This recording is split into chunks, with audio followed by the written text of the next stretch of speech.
Hello, what's up guys? Brother ko nga pala ang inyong lingkod.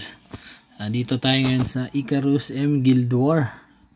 Elora server tayo mga brother. So ito yung karakter ko. Okay, so ito yung main combat power natin, 97k na.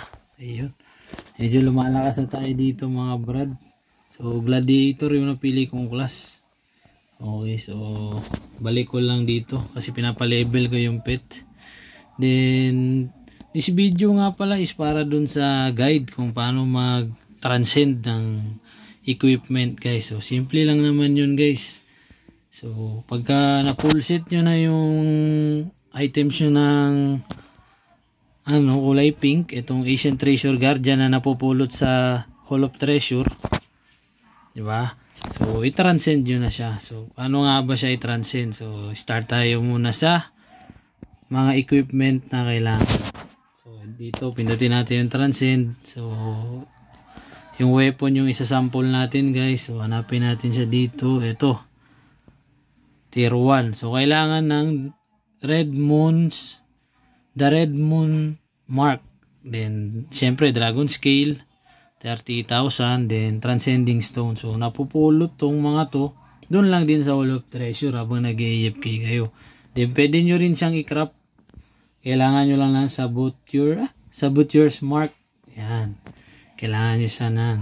Kailangan nyo ng ganyan. So example, gawa tayo ng isa. So balik tayo dito. Tapos asan na ba yun? Yung weapon. Hindi yan. Dito lang tayo. Ancient. Ito to. Yan. So ito naman. Doon yan sa Hall of Treasure, napupulot yan guys. So, ito na. I-add nyo lang yung item. Okay? Para maging tier 1 siya din. Yan. Yun. Transcendence result. Yan. So,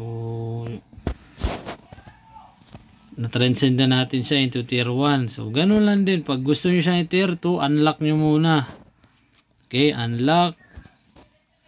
Then, punta kayo dun sa transcend. Punta naman kayo dito sa pangalawa. So, yan. Plus, lalagay nyo. Tapos, 40k naman. Okay? Then, pag dun naman tayo sa pag-awaken naman guys. Okay? Siyempre, susuot nyo yung item. Diba? Then, ipapalevel nyo sa maximum na 50. Then, saka nyo pipindutin itong awaken. Okay? So, ang bayad naman dun sa pag-awake is 100k DS mga brother. Ayan. So, kasi awakening 3 na to lahat eh. Napapa-level na lang ako para maano siya, madagdagan yung level niya. Kasi, pag awakening 3, kung ano yung level nyo, hanggang dun lang yung marireach ng nyo, item nyo. So, yun lang sa yun lang tips about sa pag-transcend para hindi kayo maligaw. Kasi marami nagtatanong. Kasi ako din dati nalito ako eh. Kala ko ito yung kailangan, yung Transcending Godstone.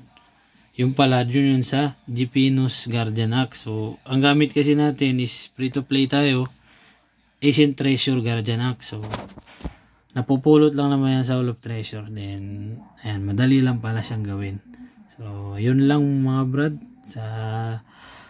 Sana may kuha kayong tips. And susunod naman nating gagawa ng guide is regarding naman sa paggawa nitong mga legend items naman. So madali lang din naman yan guys. Okay, so don't forget to subscribe to my YouTube channel para sa mga parating nating content and para updated kayo lagi sa nangyari sa game. Ayun, thank you so much guys. Peace out.